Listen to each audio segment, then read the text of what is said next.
Esto es No Culpes a la Noche. Esta noche Milagros Leiva está celebrando su cumpleaños, pero nosotros estamos haciendo aquí programa acompañados por un experto en educación. León Trattenberg está con nosotros para hablar de otro tema muy polémico y que ha generado, cómo no, muchísima preocupación entre todos los peruanos, entre padres, entre estudiantes, entre maestros. Cualquiera que esté interesado en el futuro del país se va a preocupar de la calidad de la educación universitaria. Y ha surgido esta nueva ley, ha sido aprobada por el Congreso, está todavía pendiente de su aprobación en el Poder Ejecutivo, aprobada además hay que decirlo por un margen bastante pequeño, los a favor y los en contra, y la Asamblea Nacional de Rectores ha sido una de las, bueno, se va a ver afectada porque se desactiva por esta norma, pero su presidente ha sido uno de los que ha levantado la bandera con mayor firmeza en contra de esta norma, advirtiendo incluso que la nueva ley permitiría el ingreso de ideologías y de ideología senderista, sendero luminoso, podría volver a las universidades de acuerdo a su reflexión. Vamos a escuchar lo que dijo y luego conversamos con nuestro invitado.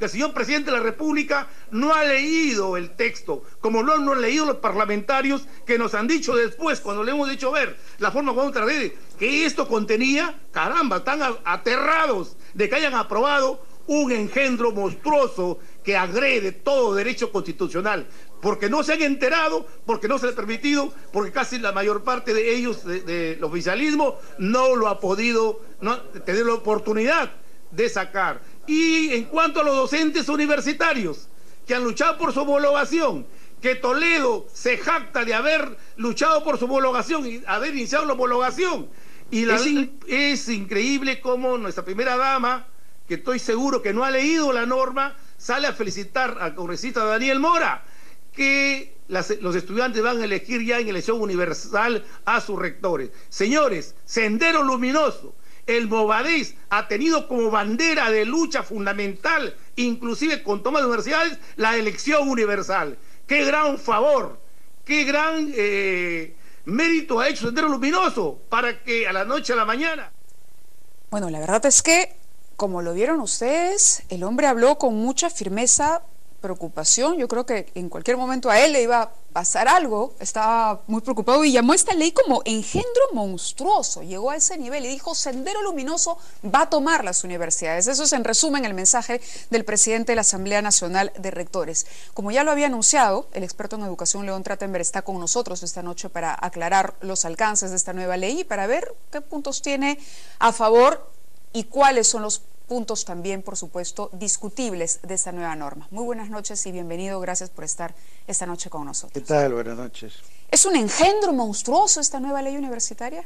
Bueno, una ley que se hace en un congreso que, según todas las encuestas, no es muy popular, que digamos, ni muy limpio de corrupción o de sentido ético, y que tampoco está constituido por, digamos, mentes brillantes, salvo algunas pocas excepciones, no puede producir pues una ley que pueda tener una categoría de, digamos, notable o distinguible. Pero ¿no en es ese cierto? caso, digamos, observaríamos todas las leyes que se han en el Congreso, Sí, ¿no? bueno, estás viendo. Si descalificamos el Congreso Casi cualquier a priori. ley que pones a debate, encuentras que hay una cantidad de parches, concesiones, distorsiones con respecto a lo que sería la idea científica, técnica, correcta para el tema que se está abordando, producto de que el Congreso es así.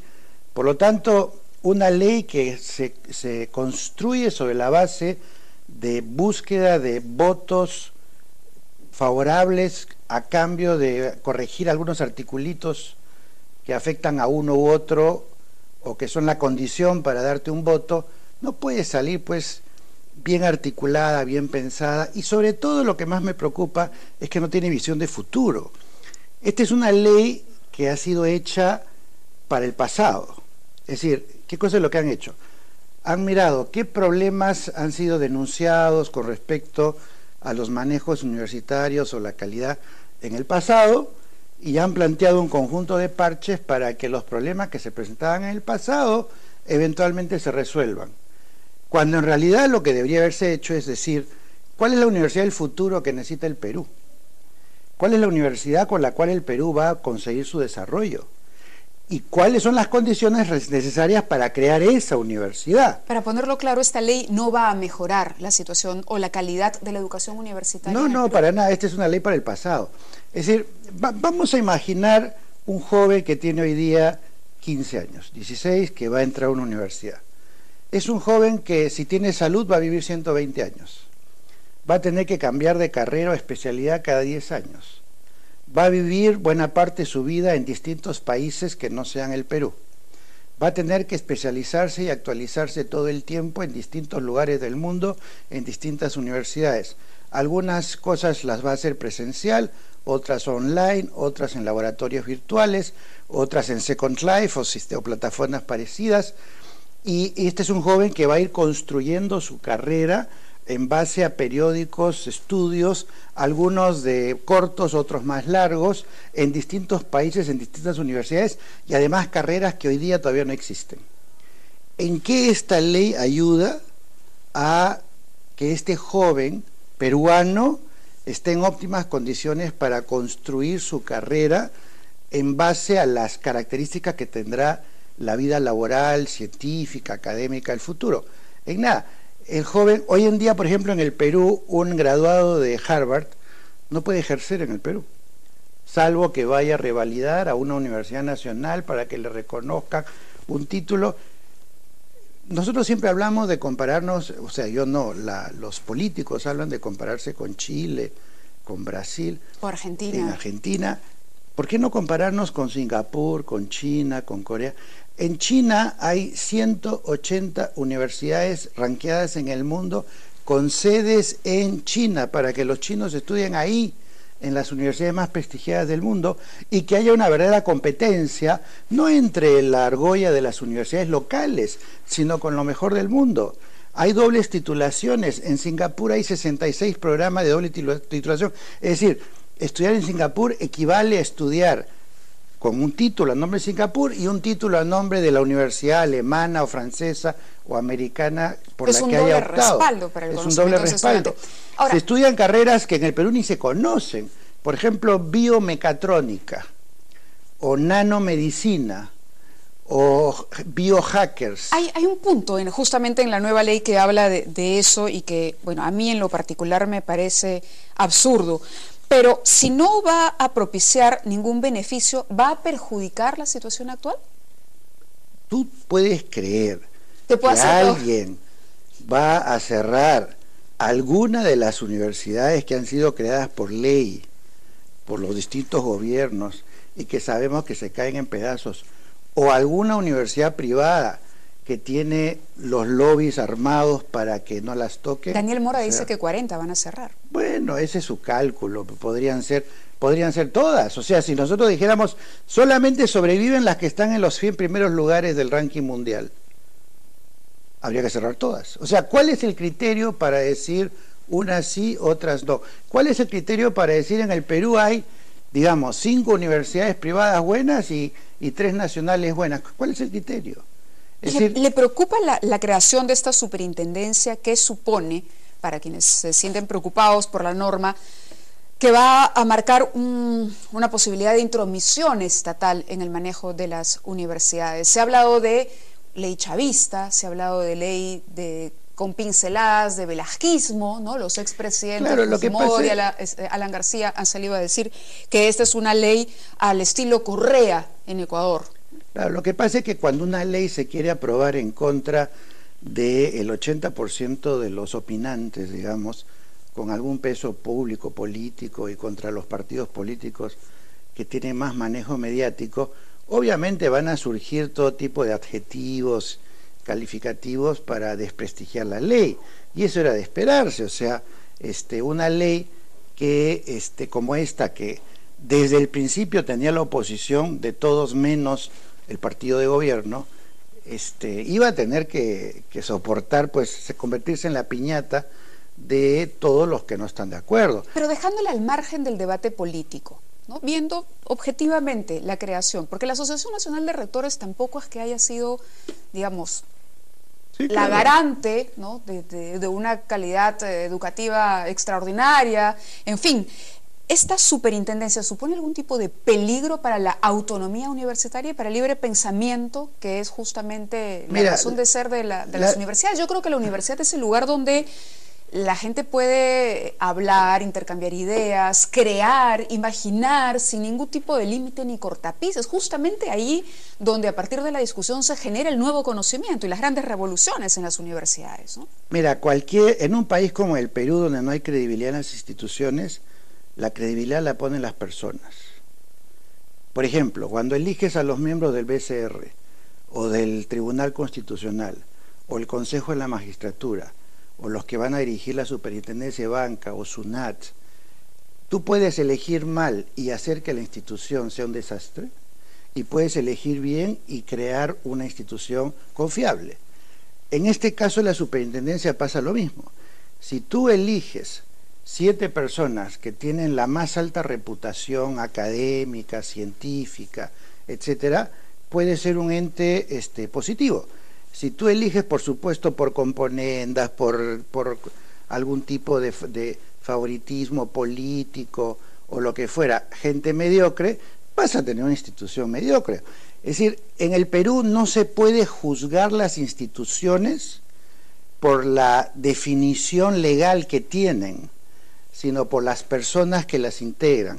Por eso es que había tanta discusión con respecto a quién debe estar en el Tribunal Constitucional o la Defensoría del Pueblo, sí, o el BCR. Y nos demoramos muchísimo en poder tener el Tribunal Constitucional. Entonces son las lo mismo con esto. Las que le dan el valor a la institución en un país como el Perú, que está desinstitucionalizado. Entonces, para mí la superintendencia me preocuparía si sus integrantes son nefastos. Pero si sus integrantes son gente de la talla, voy a poner algunos nombres, ¿no? Digamos, alguien como Julio Kuroiwa, o Ronald Woodman, o Jorge Heró. Le daría alguna tranquilidad. Bueno, gente de una reputación, una trayectoria, una capacidad, que tú dirías, ese es un lujo. Hay algunos otros puntos que quería también, someter a debate con usted. Y análisis, por supuesto, el tema del bachillerato, de la tesis, los requisitos para los profesores ahora, en fin, hay una serie de temas, el voto universal que se dice que va a permitir que se politice la actividad universitaria. Tenemos que hacer una pausa, hacemos una pausa y regresamos con todo eso y más. Esto es No Culpes a la Noche, ya volvemos. Muy bien, continuamos con este tema, hablábamos incluso durante la pausa. No estamos muy de acuerdo en algunas apreciaciones, pero es un tema sumamente interesante, importante, porque usted seguramente, papá, mamá, que está pensando en las implicancias que va a tener esta nueva ley en la formación de sus hijos, tú que estás en la universidad y que ahora sientes que vas a tener que preparar una tesis, antes no la necesitabas para obtener el bachillerato, quienes trabajábamos o quienes van a trabajar como profesores contratados, hay una serie de exigencias, ¿no? Por ejemplo, el hecho de que los docentes ahora requieran de una maestría. Va a ser complicado que las universidades se puedan ajustar a cumplir estos requisitos. ¿Qué va a pasar en el camino? Mira, yo estuve justamente preparando la entrevista. Imagínate que una universidad le diga a las siguientes personas: ustedes no pueden enseñar acá porque no tienen maestría. Bill Gates, Steve Jobs, Mark Zuckerberg, Larry Ellison de Oracle, Jack Dorsey de Twitter, Michael Dell de Dell, Ralph Lauren en las modas, Walt Disney, Woody Allen, Leonardo DiCaprio, Thomas Ninguno tiene maestría. Ninguno tiene maestría, algunos ni siquiera han terminado el primer título, y tú les dices, ustedes no pueden enseñar porque no tienen maestría. No solo que no tienen maestría, sino que no la tienen revalidada en el Perú, que es el otro problema. En lugar de reconocer los títulos que se dan en el mundo de las universidades prestigiadas automáticamente para facilitar que esos profesores puedan enseñar acá si quieren. Pero eso es una burocracia absurda. Bueno, pero ahí tienes, esa gente no podría enseñar en el Perú. ¿Qué cosa es lo que tendría sentido? Que cuando hay una persona que no tiene maestría o no tiene siquiera título alguno, por ejemplo Diógenes Alba de Gamarra, que es un emprendedor notable, no tiene maestría, Gastón Acurio no tiene maestría. Es decir, en lugar de decir de las personas reconocidas, notables, vengan a la universidad para enseñar qué es lo que saben, qué es lo que han hecho. y más bien que sea el Consejo de Facultad el que decida si tiene los méritos o reconocimientos para enseñar, así haya terminado solamente la primaria. Es decir, en lugar de decirle a la universidad, usted decida quién tiene el estándar para poder enseñar o las calificaciones para poder enseñar, automáticamente te dicen, si no tienes título, no puedes enseñar. Pero ahí no hay una intromisión justamente al tema que tocábamos antes, el de la autonomía universitaria. Sí, pero no en el momento que la ley te plantea este requisito, digamos, no está cambiando mucho con respecto a la situación de la carrera, digamos, de un catedrático que había anteriormente. Porque tendrías que tener título del primer grado, si no maestría del primer grado. Volvemos a los mismos personajes que te mencioné, que no han terminado ni siquiera el primer título. Entonces, en lugar de decirle a la universidad, usted evalúe, y si la persona que tiene algo para enseñar, tiene las condiciones para enseñar, déjelo enseñar. Es que diera la sensación que la ley, al crear esta superintendencia, pretende decirle a la universidad lo que tiene que hacer, ¿correcto? Y justamente, yo no sé, pues bueno, supongo que por más notables que sean, cada universidad es la que conoce mejor las carreras que enseña, la plana docente que tiene. El hecho de exigir que aumente de 15 a 25 el número de docentes a tiempo completo, me parece que también va en ese sentido. Bueno, pero es que todas las leyes tienen ciertos limitantes o ciertos parámetros que definen justamente la ley. Por ejemplo, ¿por qué se exige que para ser presidente del Perú hay que tener 35 años? O para ser mayor de edad hay que tener 18. Yo conozco jóvenes de 16 que son mejores, maduros, inteligentes, hábiles que otros 18. Sin embargo, las leyes lo que hacen es crear un marco que te ordena. La pregunta es, ¿cuáles son los elementos de la ley que son estructurales y que responden a un cierto consenso social? ¿Y cuáles son aquellos aspectos que deben tener la flexibilidad que permita que un referente no sea un impedimento? ¿No es cierto? Por ejemplo, un referente puede ser que el que enseñe tenga un posgrado, pero no puede ser excluyente de aquel que, teniendo las capacidades, no tiene el posgrado. Entonces, ese tipo de flexibilidades tienen que estar en la ley también, si es que se norma cosas tan específicas como, por ejemplo, hacer una tesis o no para un bachillerato. Lo que han dicho en el fondo cuando dicen un bachiller tiene que hacer o un trabajo de aplicación o una tesina, es como decirte, el estudiante de cuarto ciclo para aprobar el curso de acústica tiene que haber hecho 3 prácticas en el laboratorio. Porque si en el fondo lo que te están diciendo es que en un curso tienes que hacer una monografía, entonces para eso se necesita una norma legal. Es decir, un joven que hizo 10 semestres en una universidad. Además, ¿quién va a calificar esa tesina? ¿La universidad? Los mismos profesores, el mismo profesor de los cursos del 10º ciclo. Pero si lo único que tiene que hacer es un trabajo, ¿qué cosa le estamos pidiendo de especial cuando un alumno en cualquier ciclo y en todo momento tiene que hacer trabajos donde aplica lo que está estudiando o hace una monografía o lo que fuera, y cualquiera de esos trabajos puede ser el equivalente a lo que se está planteando para el 10º ciclo? A mí me parece que un estudiante que ha estudiado 10 semestres y que estudió 5 años en la universidad, primero, si no está en condiciones de hacer un trabajo, es culpa de la universidad. ¿Cómo es posible que haya llegado al 10º ciclo y no pueda hacer un trabajo, una investigación, lo que le pidan? Y, en segundo lugar, ¿para qué necesitas hacer un trabajo cuando tú puedes incorporar a los requisitos de los 10 semestres todo aquello que se necesita para que tú puedas terminar tu primer título? Entonces, es una redundancia inútil. Vas a tener 50.000 estudiantes que van a tener que hacer tesis que nadie va a leer seguramente ni revisar, y para cumplir un requisito que no tiene ningún sentido, porque un estudiante que termina el bachillerato, no me vas a decir que está más calificado profesionalmente que otro porque hizo un trabajo. Uno hizo el trabajo, el otro no. A uno le das el título, al otro no le das el título. Eso realmente no soporta ningún análisis. El alumno terminó sus 5 años, cumplió los requisitos, hizo lo que tenía que hacer en los 10 semestres y se gradúa. Y se tengo 2 o 3 preguntas que no quiero que se escapen, porque además el tiempo siempre es cruel en televisión. Es más que un cliché esto, es una verdad absoluta.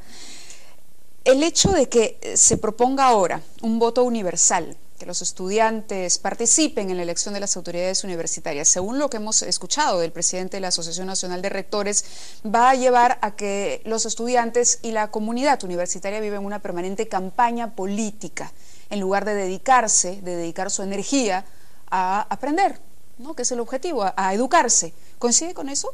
Bueno, yo creo que si 1/3 de los votos del Consejo Universitario y de la Asamblea están en manos de estudiantes, sí es un exceso. En los países que yo he revisado, por lo menos, en algunos no hay participación de estudiantes y en otros hay una participación bastante más limitada. Le dan mucho más peso a los académicos, a los profesores principales, a la gente que es la entendida en lo que es el quehacer propio de la universidad.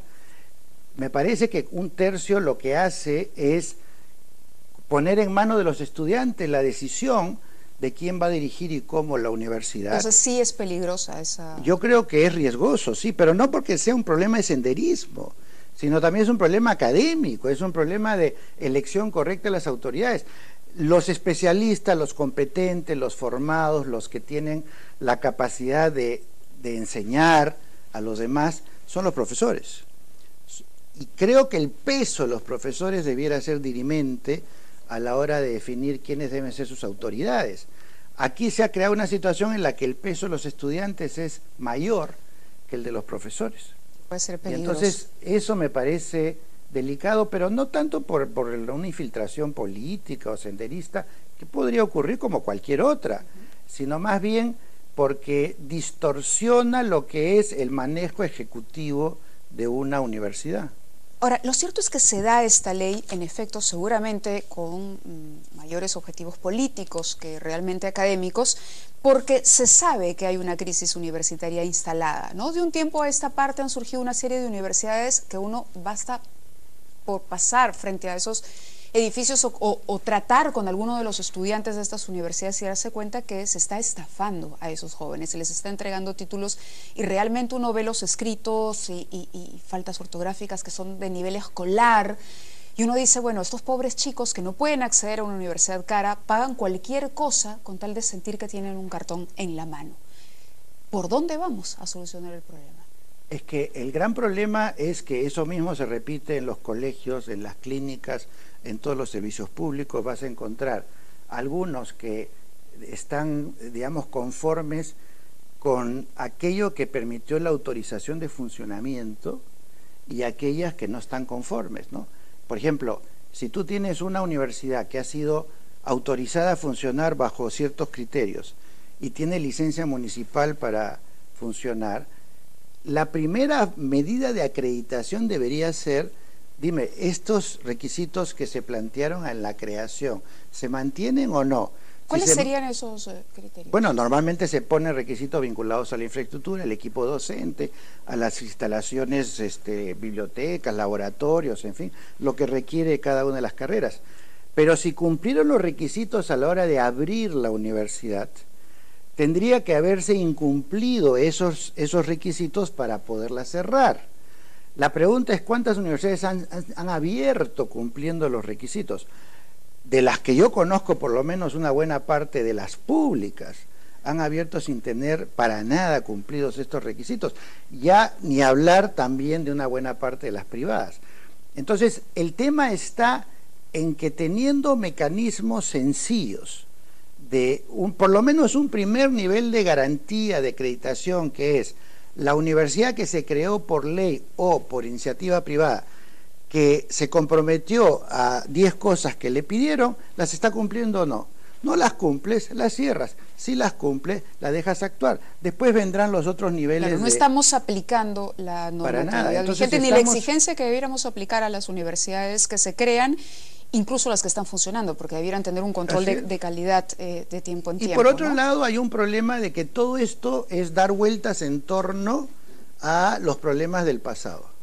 No hay nada en esta ley que te permita visorar, bueno, el Perú dentro de 5 años va a tener unas cuantas universidades del nivel mundial gracias a que esta ley ofrece las facilidades, las herramientas, los incentivos para que el Perú tenga, por ejemplo, una universidad que sea número 1 en el mundo, por decir. Porque la ley debería hacer eso. Por otro lado, todavía hay una rémora de décadas pasadas y es que no te convalidan los créditos que estudias en institutos tecnológicos con los créditos universitarios. Es decir, una persona que estudia 3 o 4 años en un instituto tecnológico, invirtiendo su tiempo, su esfuerzo, su trabajo, no es reconocido como equivalente a un estudiante que estudió 4 años de estudios universitarios.